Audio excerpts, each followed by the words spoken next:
David makes $122,000 a year as a software developer in San Francisco. 6 years of experience, good job, decent company, solid career trajectory.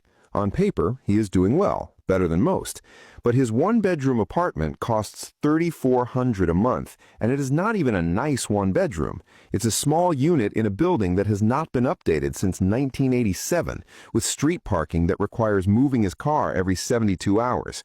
That's $40,800 a year just for rent. After federal taxes, California state taxes, and FICA, his take-home from that $122,000 is about $84,000, and half of it goes to his landlord before he buys a single grocery.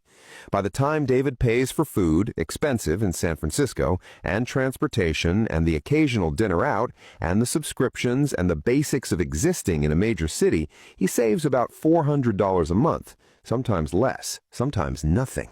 $400 a month on a $122,000 salary. David has been working for 6 years and he has $23,000 in retirement savings and a used Civic. That is his net worth at 31 years old, and he is exhausted, starting to suspect that no amount of career advancement will ever let him get ahead, because every raise he gets, every promotion, every bump in compensation, it all disappears into the cost of being in San Francisco. Meanwhile, his college roommate Ryan took a remote job 3 years ago and moved to Boise, Idaho. Ryan makes $94,000, almost $30,000 less than David.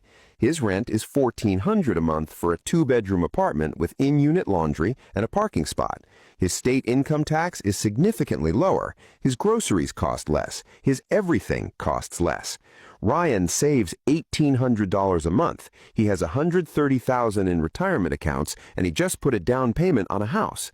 David makes more money, but Ryan is getting rich.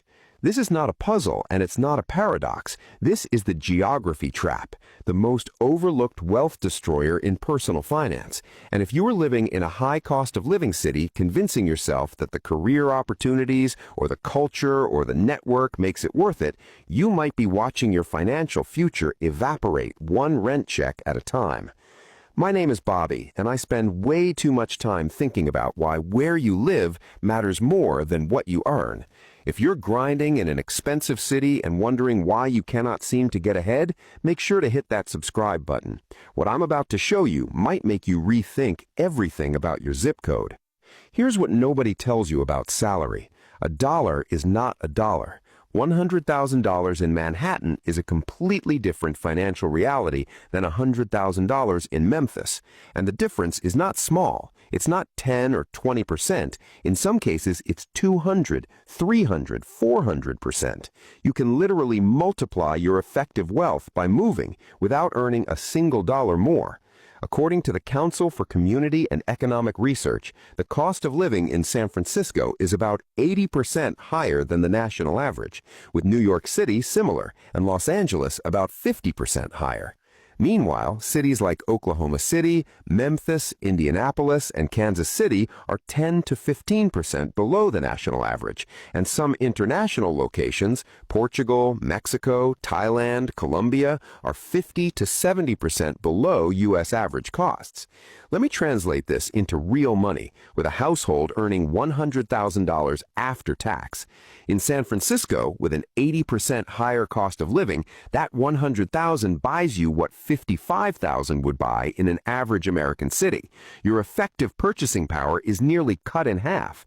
But in a city that's 20% below average, like Oklahoma City, that same $100,000 buys you what $125,000 would buy elsewhere, making your effective wealth 25% higher without earning a single extra dollar.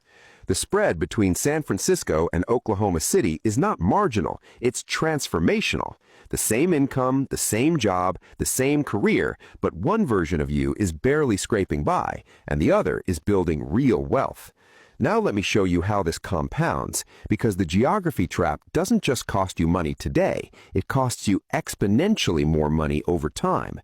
David saves $400 a month in San Francisco, while Ryan saves $1,800 a month in Boise, and both invest in index funds earning an average 8% annually.